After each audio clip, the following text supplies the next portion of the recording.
안녕하세요. 여러분의 식물 친구 가든 마스터입니다. 혹시 여러분의 거실 한편에서 얼마 전까지만 해도 반짝이는 불빛과 장식으로 우리에게 기쁨을 주었던 전나무가 힘없이 바늘을 떨구고 있지는 않나요?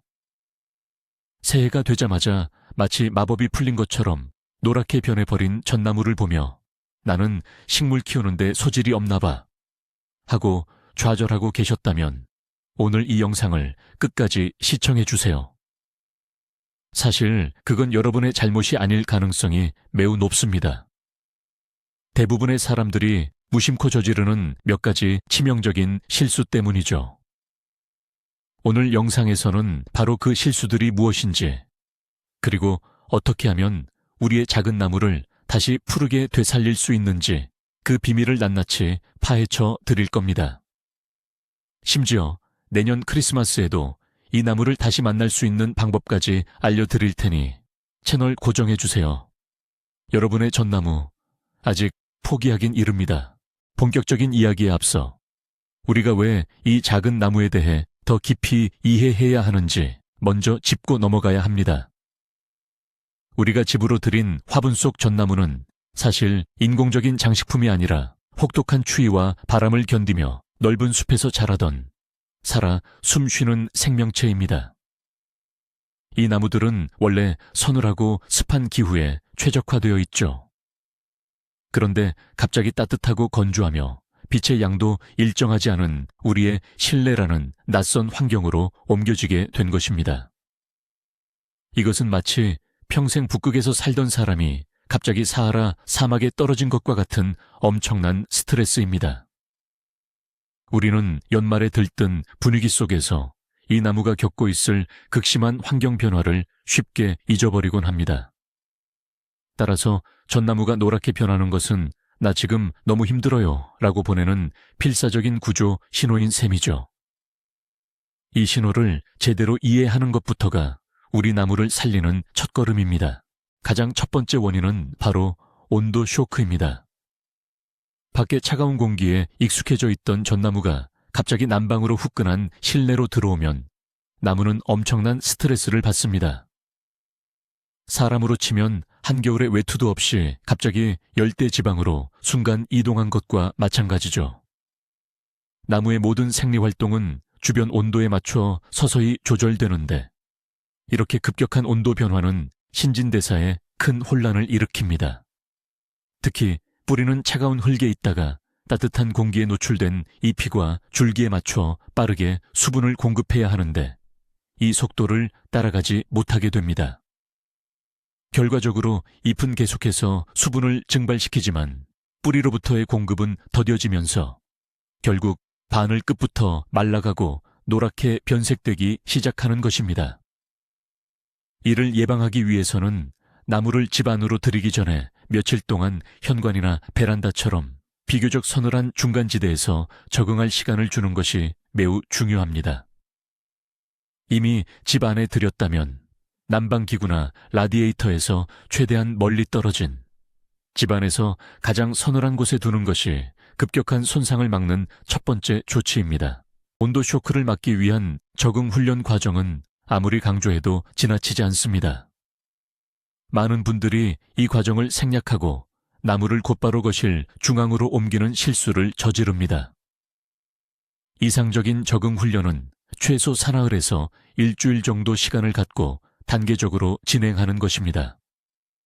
먼저 영하의 날씨에 있던 나무를 영상 5도에서 10도 사이에 차거나 창고 혹은 난방이 되지 않는 베란다로 옮겨 하루나 이틀 정도 둡니다. 이 공간에서 나무는 급격한 온도 상승 없이 서서히 추위로부터 깨어날 준비를 합니다.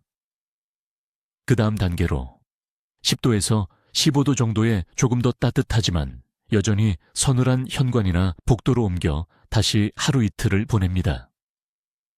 이 과정을 통해 나무의 내부 수분 이동 시스템이 실내 환경에 맞춰 점진적으로 활성화될 시간을 버는 것입니다. 마지막으로 목표했던 실내 공간으로 들이게 되죠. 이 과정이 번거롭게 느껴질 수 있지만 이 작은 노력만으로도 나무가 겪는 스트레스를 절반 이하로 줄일 수 있으며 새해 이후에도 건강을 유지할 확률을 극적으로 높일 수 있습니다. 마치 운동 전 스트레칭처럼 이 적응 훈련은 나무의 건강을 위한 필수 준비 운동입니다. 두 번째 치명적인 실수는 바로 과습, 즉 물을 너무 많이 주는 것입니다. 많은 분들이 식물이 마를까봐 걱정하는 마음에 거의 매일 물을 줍니다. 하지만 이것은 전나무에게는 독약과도 같습니다. 전나무 뿌리는 다른 식물들처럼 끊임없이 물에 잠겨 있는 것을 매우 싫어합니다. 흙 속에 물이 너무 많으면 공기가 들어갈 틈이 사라지게 되고 뿌리는 숨을 쉬지 못해 질식하기 시작합니다. 산소 공급이 차단된 뿌리는 점차 기능을 잃고 썩어 들어가죠. 이렇게 뿌리가 손상되면 흙 속에 수분이 아무리 많아도 정작 나무는 그 물을 흡수할 수 없는 아이러니한 상황이 발생합니다. 결국 나무는 물 부족 상태에 빠진 것처럼 잎이 노랗게 변하고 시들게 됩니다. 과습의 초기 신호는 흙에서 쾌쾌한 냄새가 나거나 화분 표면에 곰팡이가 피는 것입니다. 또한 노랗게 변한 바늘이 쉽게 부서지지 않고 물컹한 느낌을 준다면 과습을 강하게 의심해 봐야 합니다. 물을 주기 전에는 반드시 손가락을 흙 속 깊이 2-3cm까지 넣어보고 흙이 보송하게 말랐을 때만 물을 주는 습관을 들여야 합니다. 과습으로 인한 뿌리 썩음 현상은 과학적으로 매우 명확한 과정입니다. 식물의 뿌리는 단순히 물과 양분을 흡수하는 역할만 하는 것이 아니라 호흡을 통해 생명 활동에 필요한 에너지를 얻습니다. 흙 입자 사이에 미세한 공간에 존재하는 산소는 뿌리 세포의 호흡에 필수적이죠. 하지만 물을 너무 자주 주게 되면 이 공간이 물로 가득 차버립니다. 이런 무산소 환경에서는 혐기성 박테리아와 곰팡이가 폭발적으로 증식하기 시작합니다. 이 미생물들은 건강한 뿌리 조직을 공격하여 분해시키고 이 과정에서 검고 물컹거리며 악취가 나는 상태로 만들어버립니다. 이것이 바로 뿌리 썩음, 즉 근부병입니다. 한번 썩기 시작한 뿌리는 다시 회복하기 매우 어렵고 썩은 부위를 통해 병원균이 나무 전체로 퍼져나가 결국 나무를 죽게 만듭니다. 시각적으로 보여드리자면 건강한 뿌리는 단단하고 흰색이나 밝은 베이지색을 띠는 반면 썩은 뿌리는 만지면 쉽게 으스러지고 짙은 갈색이나 검은색을 띱니다. 만약 여러분의 전나무가 과습으로 의심된다면 조심스럽게 화분에서 나무를 꺼내 뿌리 상태를 직접 확인해보는 용기가 필요합니다. 과습의 정반대편에 있는 세 번째 실수는 물 부족입니다. 아이러니하게도 과습과 물 부족의 결과는 겉으로 보기에 매우 비슷하게 나타납니다. 바로 바늘이 노랗게 변하고 떨어지는 것이죠. 하지만 차이점이 있습니다. 물이 부족해서 마를 때는 노랗게 변한 바늘이 만졌을 때 매우 건조하고 바삭바삭하게 부서지는 경향이 있습니다. 나무 전체가 생기를 잃고 축 처지는 느낌을 주기도 합니다. 특히 난방으로 인해 건조한 실내 환경에서는 흙 속의 수분이 생각보다 훨씬 빠르게 증발합니다. 연말연시에 바쁜 일정 속에서 물 주는 것을 며칠만 잊어도 나무는 금세 목마름을 느끼게 됩니다. 전나무와 같은 침엽수는 수분을 많이 저장하는 식물이 아니기 때문에 지속적인 수분 공급이 매우 중요합니다. 물 부족 상태가 지속되면 나무는 생존을 위해 스스로 바늘을 떨어뜨려 수분 증발을 최소화하려고 합니다.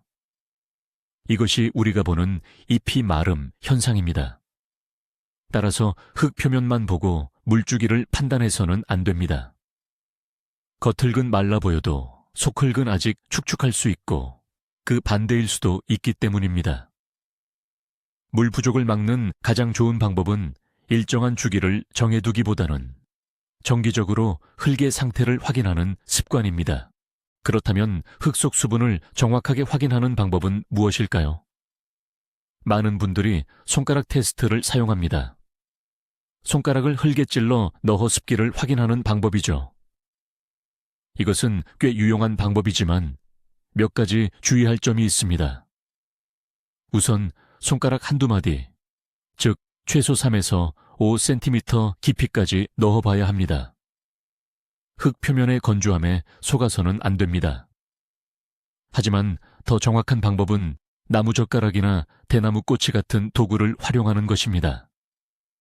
깨끗하고 마른 나무젓가락을 화분 가장자리 쪽 흙에 깊숙이 찔러 넣었다가 10초 정도 후에 빼보세요.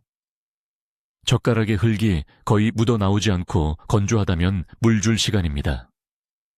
만약 젓가락에 축축한 흙이 많이 묻어나온다면 아직 물이 충분하다는 신호이므로 며칠 더 기다려야 합니다. 이 방법은 손가락보다 더 깊은 곳의 습도를 객관적으로 파악할 수 있게 해줍니다. 물을 줄 때는 화분 밑으로 물이 흘러나올 때까지 충분히, 그리고 흠뻑 주는 것이 중요합니다. 조금씩 자주 주는 것보다 한 번 줄 때 확실하게 주는 것이 뿌리가 골고루 물을 흡수하는데 더 효과적입니다. 네 번째 문제는 바로 화분 자체의 문제입니다. 바로 배수가 원활하지 않은 경우입니다. 아무리 물주기 양과 주기를 잘 조절한다고 해도 화분 밑에 물 빠짐 구멍이 없거나 막혀 있다면 모든 노력이 허사가 됩니다. 물이 빠져나가지 못하고 화분 바닥에 고이게 되면 이는 과습 상태를 만드는 가장 직접적인 원인이 됩니다. 뿌리는 계속해서 물에 잠겨 있게 되고 결국 앞서 설명한 뿌리 썩음 현상으로 이어지게 되죠. 많은 경우 장식적인 효과를 위해 예쁜 커버나 바구니 안에 플라스틱 화분을 그대로 넣어두는데 이때 물을 주고 나서 커버 안에 고인 물을 버려주는 것을 잊어버리기 쉽습니다. 이것이 바로 숨겨진 과습의 주범입니다. 물을 준 후에는 30분 정도 지나서 반드시 화분 받침대나 커버에 고여있는 물을 모두 따라내 버려야 합니다. 또한 화분을 구매할 때부터 배수 구멍이 충분히 크고 여러 개 뚫려 있는지 확인하는 것이 중요합니다. 만약 배수가 잘 안 된다고 느껴진다면 나무를 조심스럽게 꺼내 화분 바닥에 자갈이나 스티로폼 조각을 깔아 배수층을 만들어주는 것도 좋은 해결책이 될 수 있습니다. 배수 문제와 직결되는 것이 바로 흙, 즉 배양토의 선택입니다. 전나무는 물을 좋아하지만 동시에 물 빠짐이 아주 좋은 토양을 선호합니다. 일반적인 실내 화초용 분갈이 흙은 보습력을 높이기 위해 피트모스나 코코피트 함량이 높은 경우가 많습니다. 이런 흙은 물을 너무 오래 머금고 있어서 전나무에게는 과습의 위험을 높일 수 있습니다. 이상적인 전나무용 흙은 기본 배양토에 펄라이트나 마사토, 작은 자갈 등을 30% 이상 섞어 통기성과 배수성을 높여준 것입니다. 펄라이트는 가볍고 다공성이어서 흙 속에 공기층을 만들어주고 마사토는 물이 빠르게 아래로 빠져나가도록 돕습니다. 이렇게 배합된 흙은 물을 주었을 때 필요한 만큼의 수분만 머금고 나머지는 신속하게 배출하여 뿌리가 숨 쉴 공간을 확보해 줍니다. 만약 여러분의 전나무 화분 흙이 진흙처럼 뭉쳐있고 물을 주었을 때 표면에 한참 고여 있다가 천천히 스며든다면 흙의 배수성에 문제가 있다는 신호입니다. 나무의 상태가 조금 회복된 후에 봄이 되면 배수가 잘 되는 흙으로 분갈이를 해주는 것이 장기적인 건강을 위해 필수적입니다. 다섯 번째 원인은 빛 부족입니다. 우리는 전나무를 거실에 가장 아름다운 곳, 종종 벽 쪽이나 구석에 배치하곤 합니다. 하지만 이런 장소들은 대부분 창문에서 멀리 떨어져 있어 자연광이 충분히 닿지 않는 경우가 많습니다. 전나무는 원래 햇빛을 받으며 광합성을 통해 스스로 양분을 만들어내는 식물입니다. 실내의 약한 조명만으로는 생존에 필요한 최소한의 에너지조차 만들어내기 어렵습니다. 광합성을 제대로 하지 못하면 나무는 서서히 굶주리게 되고 잎을 유지할 에너지가 부족해져 결국 바늘이 노랗게 변하며 떨어뜨리게 됩니다. 특히 빛이 부족하면 새순이 나지 않고 전체적으로 나무의 성장이 멈추게 됩니다. 전나무에게 가장 좋은 실내 위치는 남향이나 동향의 밝은 창가입니다. 하지만 직사광선이 너무 강하게 내리쬐는 곳은 잎이 탈 수 있으므로 얇은 커튼이나 블라인드를 통해 한 번 걸러진 부드러운 빛이 드는 곳이 최적입니다. 만약 집에 햇빛이 잘 드는 곳이 마땅치 않다면 식물 성장용 LED 램프를 하루에 8시간에서 10시간 정도 켜주는 것으로 부족한 빛을 보충해 줄 수 있습니다. 집 안에서 전나무를 위한 완벽한 장소를 찾는 것은 마치 부동산 중개인이 되는 것과 같습니다. 채광, 통풍, 주변 환경, 이 세 가지를 모두 고려해야 합니다. 앞서 말했듯이 가장 중요한 것은 빛입니다. 하루 최소 4시간 이상의 밝은 간접광이 드는 곳을 찾아보세요. 창문을 기준으로 동쪽 창가는 오전에 부드러운 햇살을 받을 수 있어 이상적이고, 남쪽 창가는 빛이 가장 강하므로 약간 거리를 두거나 얇은 커튼으로 빛의 양을 조절해 주는 것이 좋습니다.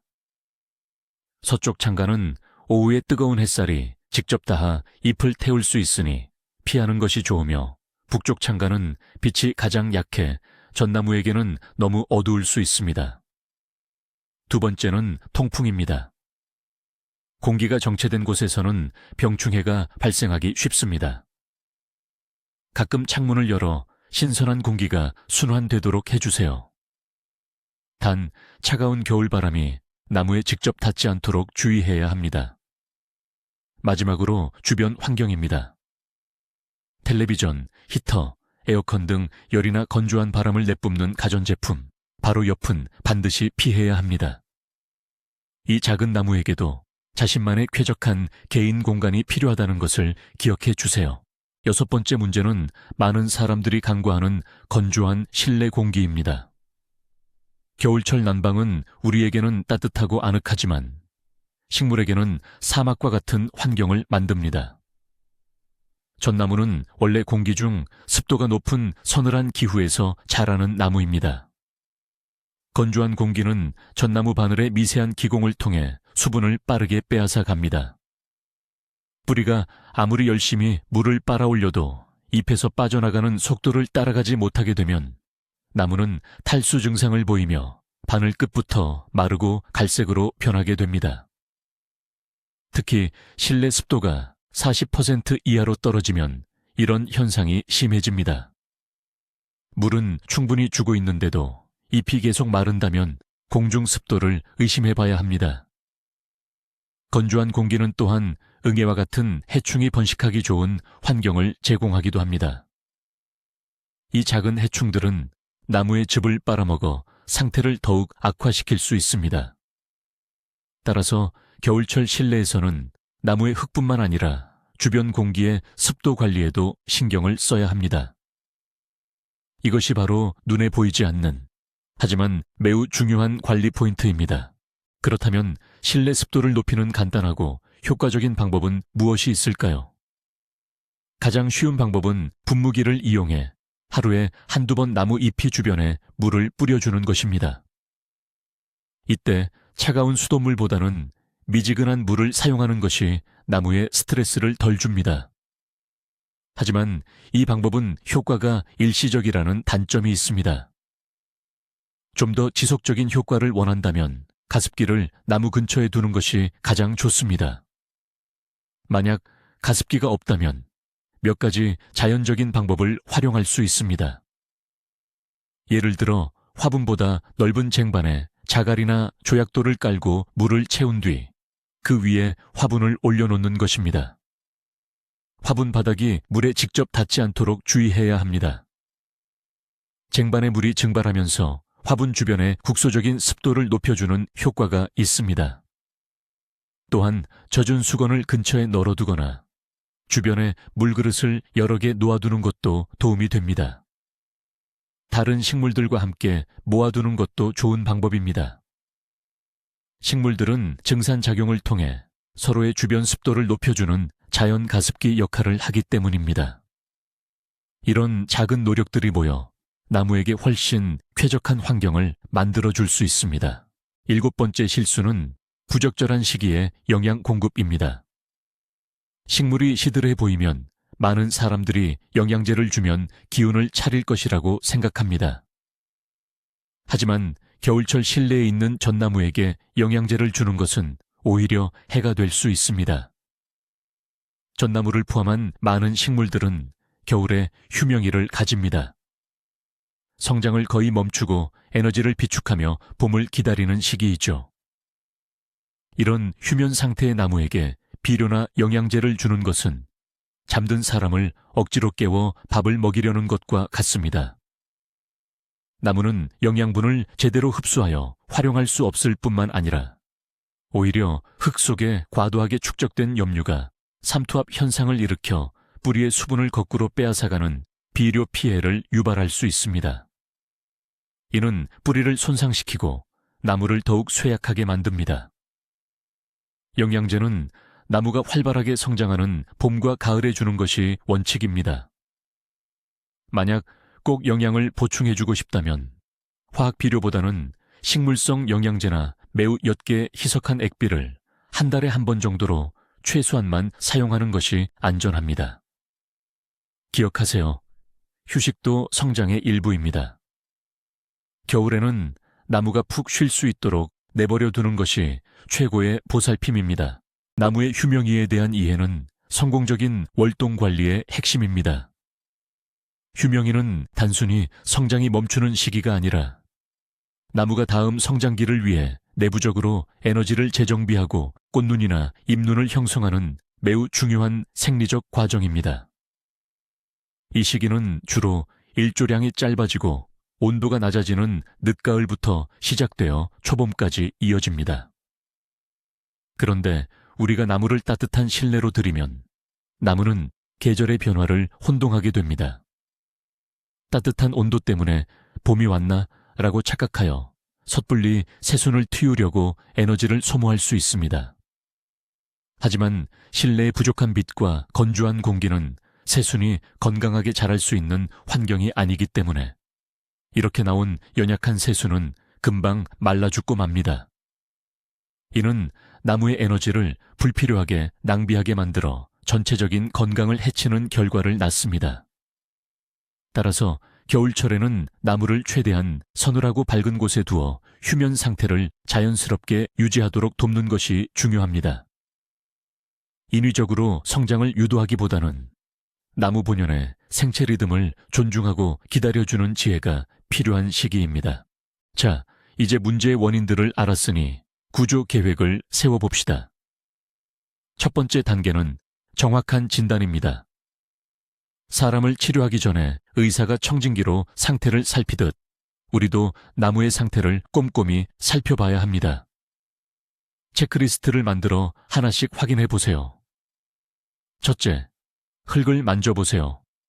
손가락을 깊이 넣어 속흙이 축축한가요? 아니면 바싹 말랐나요? 둘째, 화분을 들어보세요. 평소보다 유난히 무겁다면 과습, 너무 가볍다면 물 부족일 가능성이 높습니다. 셋째, 화분 및 배수 구멍을 확인하세요. 막혀있지는 않은가요? 받침대에 물이 고여있지는 않나요? 넷째, 바늘의 상태를 자세히 관찰하세요. 노랗게 변한 바늘이 물컹한가요? 아니면 바삭바삭한가요? 바늘 끝만 갈색으로 변했나요? 아니면 줄기 가까운 쪽부터 변했나요? 다섯째, 나무가 놓인 위치를 점검하세요. 창문에서 너무 멀거나 난방기구 바로 옆은 아닌가요? 이 체크리스트를 통해 문제의 원인이 과습인지, 건조인지, 빛 부족인지 등을 어느 정도 추측할 수 있습니다. 정확한 진단이 있어야 올바른 처방을 내릴 수 있습니다. 진단이 끝났다면 두 번째 단계인 응급처치에 들어갑니다. 이것은 나무의 상태가 더 악화되는 것을 막기 위한 즉각적인 조치입니다. 만약 과습이 가장 큰 문제로 판단된다면 즉시 통풍이 잘 되는 곳으로 나무를 옮겨 흙을 최대한 빨리 말려야 합니다. 상태가 심각하다면 화분에서 나무를 조심스럽게 꺼내 뿌리를 감싸고 있는 흙을 신문지나 마른 수건 위에 올려두어 몇 시간 동안 물기를 빼주는 것도 방법입니다. 이때 썩어서 검고 물컹해진 뿌리가 있다면 소독한 가위로 과감하게 잘라내야 합니다. 썩은 부위를 그냥 두면 건강한 뿌리까지 번질 수 있기 때문입니다. 반대로 물 부족이 원인이라면 화분을 물통에 담가 흙 전체가 물을 충분히 흡수하도록 하는 저면 관수를 해주는 것이 효과적입니다. 화분 위로 공기 방울이 더 이상 올라오지 않을 때까지 담가두었다가 꺼내서 물이 완전히 빠지도록 둡니다. 또한 이미 완전히 갈색으로 말라버린 가지나 바늘은 회생 가능성이 없으므로 깨끗하게 정리해주는 것이 좋습니다. 죽은 가지를 제거하면 통풍이 원활해지고 나무가 살아있는 부분에 에너지를 집중하는 데 도움이 됩니다. 응급처치가 끝났다고 안심하기는 이릅니다. 세 번째 단계는 환경 개선입니다. 이것은 나무가 다시 건강을 회복하고 유지할 수 있는 최적의 환경을 만들어주는 장기적인 계획입니다. 진단을 통해 파악된 문제점을 바탕으로 나무의 자리를 재배치해야 합니다. 빛이 부족했다면 더 밝은 창가로, 난방기구 옆에 있었다면 집안에서 가장 서늘한 곳으로 옮겨주세요. 실내가 너무 건조하다면 가습기를 사용하거나 주변에 물그릇을 놓아 습도를 높여주는 조치를 즉시 실행해야 합니다. 물주기 습관도 완전히 바꿔야 합니다. 일주일에 한 번과 같은 기계적인 규칙 대신 흙 속이 마르면 흠뻑 준다는 원칙을 세우고 꾸준히 흙 상태를 체크하는 습관을 들여야 합니다. 이 모든 변화는 나무에게 또 다른 스트레스가 될 수 있으므로 한꺼번에 너무 많은 것을 바꾸기보다는 하나씩 점진적으로 개선해 나가는 것이 좋습니다. 환경 개선의 목표는 인위적인 실내 공간을 최대한 나무의 원래 서식지와 유사한 환경으로 만들어주는 것입니다. 나무의 입장에서 생각하고 나무가 가장 편안해할 환경을 조성해주는 것이 핵심입니다. 구조계획의 마지막 단계는 장기적인 관리와 분갈이입니다. 응급처치와 환경 개선을 통해 나무가 어느 정도 안정을 되찾았다면 이제는 더 먼 미래를 내다봐야 합니다. 특히 구매했을 때 담겨있던 작은 플라스틱 화분은 나무가 오래 살기에는 너무 좁고 사용된 흙도 영양이 부족하거나 배수가 불량한 경우가 많습니다. 따라서 나무의 상태가 회복된 후 성장이 다시 시작되는 봄이 오면 분갈이를 해주는 것이 좋습니다. 현재 화분보다 지름이 외서 10cm 정도 더 큰 화분을 준비하고 앞서 설명한 것처럼 펄라이트나 마사토를 섞어 배수가 잘 되도록 만든 새로운 흙을 사용해야 합니다. 분갈이를 할 때는 기존의 흙을 너무 많이 털어내면 뿌리가 스트레스를 받을 수 있으니 뿌리 주변의 흙은 어느 정도 남겨두고 옮겨 심는 것이 안전합니다. 분갈이 후에는 물을 흠뻑 주고 일주일 정도는 방으늘에서 쉬게 하며 새로운 환경에 적응할 시간을 주어야 합니다. 이 과정을 통해 나무는 새로운 성장을 위한 튼튼한 기반을 다지게 되고 내년에도 건강한 모습으로 우리와 함께할 수 있게 됩니다. 여기서 많은 분들이 하는 가장 위험한 생각 중 하나를 짚고 넘어가야 합니다. 바로 나무가 아프니 그냥 밖에 내놓으면 자연적으로 치유되지 않을까 하는 착각입니다. 특히 한겨울에 시들해진 전나무를 갑자기 영하의 날씨인 바깥으로 내놓는 것은 나무에게 사형 선고를 내리는 것과 같습니다.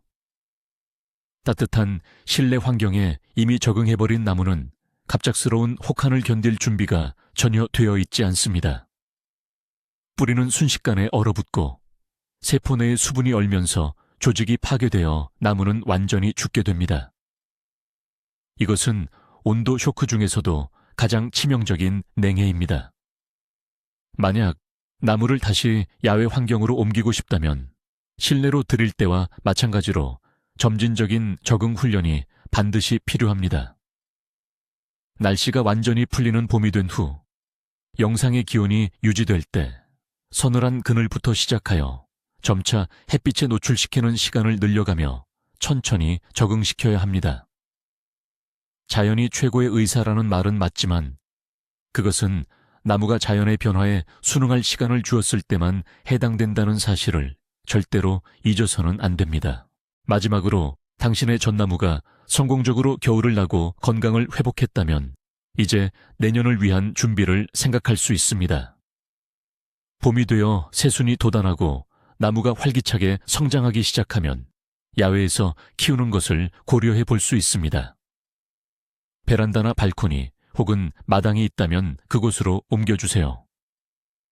충분한 햇빛과 비, 그리고 자연스러운 바람은 나무를 더욱 튼튼하게 만들어줄 것입니다. 야외에서 키울 때는 실내보다 물이 더 빨리 마르므로 물주기에 더 신경을 써야 합니다. 여름철에는 흙이 마르지 않도록 거의 매일 확인해야 할 수도 있습니다. 성장기인 봄과 가을에는 한 달에 한두 번 희석한 액비를 주어 영양을 보충해 주는 것이 좋습니다. 이렇게 여름과 가을을 건강하게 보낸 나무는 다음 겨울을 맞이할 준비를 마치게 됩니다. 그리고 다시 연말이 다가왔을 때 우리는 작년처럼 급하게 나무를 실내로 들이는 대신 충분한 적응 기간을 거쳐 훨씬 더 건강하고 풍성한 모습의 크리스마스 트리를 맞이할 수 있게 될 것입니다. 한 해 동안 정성껏 돌본 나무와 함께하는 크리스마스는 분명 이전과는 다른 더욱 특별한 의미로 다가올 것입니다. 오늘 우리는 연말의 주인공이었던 전나무가 새해 들어 왜 시들해지는지 그 숨겨진 이유들에 대해 깊이 파헤쳐 보았습니다. 급격한 온도 쇼크, 물을 너무 많이 주거나 너무 적게 주는 물주기 실수, 물이 고이게 만드는 배수 문제, 그리고 빛 부족과 건조한 공기까지. 이 모든 것이 우리가 무심코 저지르던 실수들이었죠.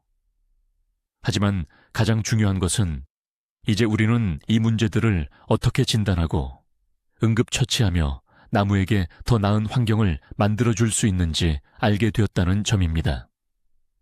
여러분의 전나무는 단순한 장식품이 아니라 여러분의 관심과 사랑으로 다시 푸르게 살아날 수 있는 소중한 생명입니다. 오늘 배운 방법들을 차근차근 적용해 보세요. 비록 지금은 몇 가닥의 바늘이 노랗게 변했을지라도 여러분의 정성으로 분명 건강을 되찾을 수 있을 겁니다. 오늘 영상이 도움이 되셨다면 좋아요와 구독 버튼 잊지 마시고요. 여러분의 소중한 전나무를 살렸던 경험이나 혹은 궁금한 점이 있다면 아래 댓글로 자유롭게 남겨주세요. 여러분의 전나무는 지금 어떤 신호를 보내고 있나요?